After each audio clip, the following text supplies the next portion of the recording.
always had this indomitable will in whatever he put himself towards. And I met this guy about 4 years ago, and I got to see him from being a badass man to going to down a spiral. Now he's a badass man again.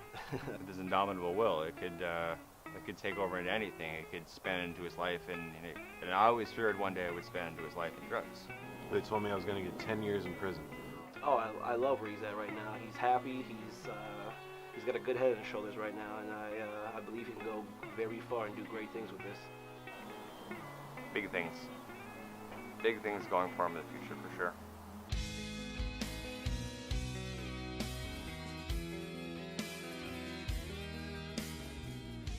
I'm Forrest Young, and I'm a guitarist and a guitar maker. I've always liked working on guitars and playing guitar. I've been playing since I was about 15, kind of a late start, but I've always been really into it. I had an abusive stepdad when I was a little kid, so that's actually what got me into making guitars, because I had a BC Rich Warlock, this sharp, pointy, gnarly metal guitar, right? And my buddy let me borrow it, and I'm trying to learn how to play guitar, and then he took it and he broke it over the top of my head. Ripped my skull open. I've got a big scar about this big on my head from it, you know. And then I remember coming home and I had all these broken pieces of a guitar with blood all over them. So I decided I'd try to put it back together. So then ever since then I've been kind of into making them. And then fast forward a little bit, when I'm on the streets after the acid and all that, you know, I decided I'd go over to his house and I'd, you know, beat the shit out of him. So I did, and then I got arrested. You know, police come over, they put a shotgun in my face, they arrest me, and then There was a time where he was not the same person, and that was frightening to me, because I didn't know if I was ever gonna have my friend back again, and so I had an apartment over there in Culver City, and I was working on guitars with, you know, kits that you buy online that are like, you know, they already have the woodworking done, and then I just put them together and painted them and fixed them up and played them. And then I lost my apartment to a fire after being secretly dosed with 100 hits of LSD, and I was, you know, pretty out of it. That's the only way I could say that. So I come back, my house is on fire, and then all my guitars are destroyed, amps, pedals, TV, PlayStation, everything gone. So then I was wandering around on the streets for a couple months, not knowing what to do. So then they sent me to this rehab on Skid Row at the Midnight Mission on 6th and San Pedro. And then you know, my mom came and she brought me a guitar to play, so I had my guitar, and I would just go on the smoke deck and I would just play guitar for hours and hours and hours and hours and hours. When I was at rehab, they told me after 6 months you could get a job and you can go to school. So they were taking us to a meeting, and I saw on the back of a bus the Musicians Institute Guitarcraft Academy, and I was like, oh, I've always loved working on guitars. I'm going to do that. So I went and I applied for a scholarship and everything, because I didn't have any money, you know. I was completely broke. I didn't have anything. I had no chance. So I go and I apply and I tell them my situation and everything, and then they gave me a scholarship and they gave me student loans. I qualified for everything, and then I went. There was about 15 people when we started, and then only me and 2 other people graduated.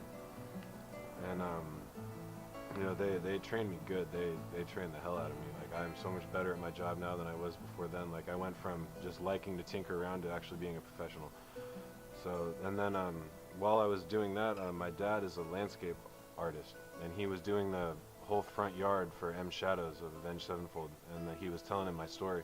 Yeah, you know, his house burned down and he was homeless and all this crazy shit happened, you know. And then he was like, holy shit, I'd love to meet him. So then my dad brought me over there. I met him, you know, I jammed with him in his studio for a little bit. I got to play some of his guitars. I got to play, you know, he showed me the guitar that Slash autographed for him from the song they did together, all the Avenged Sevenfold guitars up on the wall, and we just kind of jammed for a little bit. And he's like, yeah, dude, you know, if you make a cool guitar, just bring it over, and I'd love to check them out. So I'm like, all right. We got 2 done that were awesome.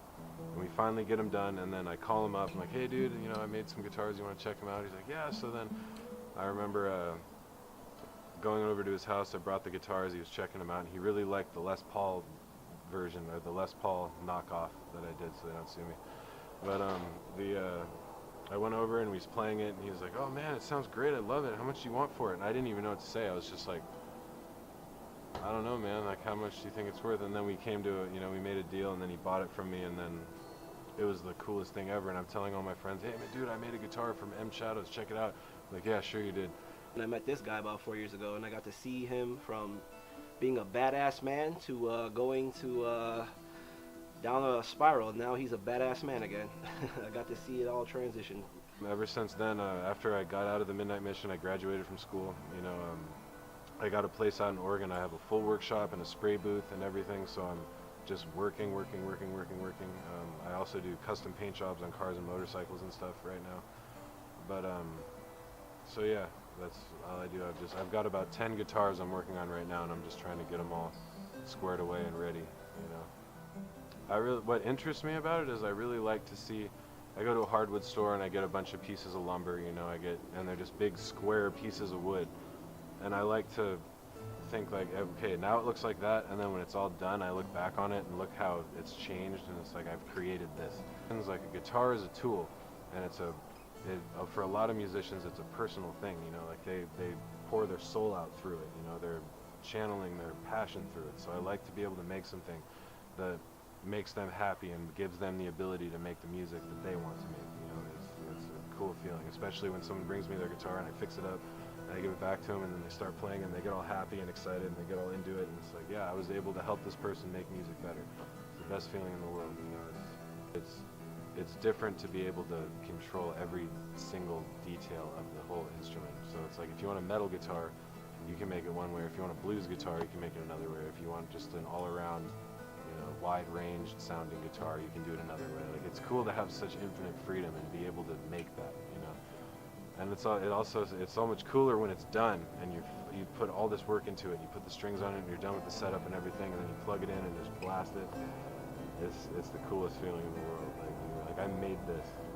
I just want to make as much music and art as I possibly can, and just become so successful that I can, inspire hope and motivation to other people that are trying to do the same thing. Like, I see people that are, in a bad place, and I see people that are homeless, and I see people, and I see where I used to be. Like, anytime I see a homeless person sitting on the street, I'm like, I used to be that person. That's crazy. Now I'm, making guitars and hanging out with rock stars and getting headlines and stuff like that, and it's crazy to me. So, like, I want to be able to make an impact on people and be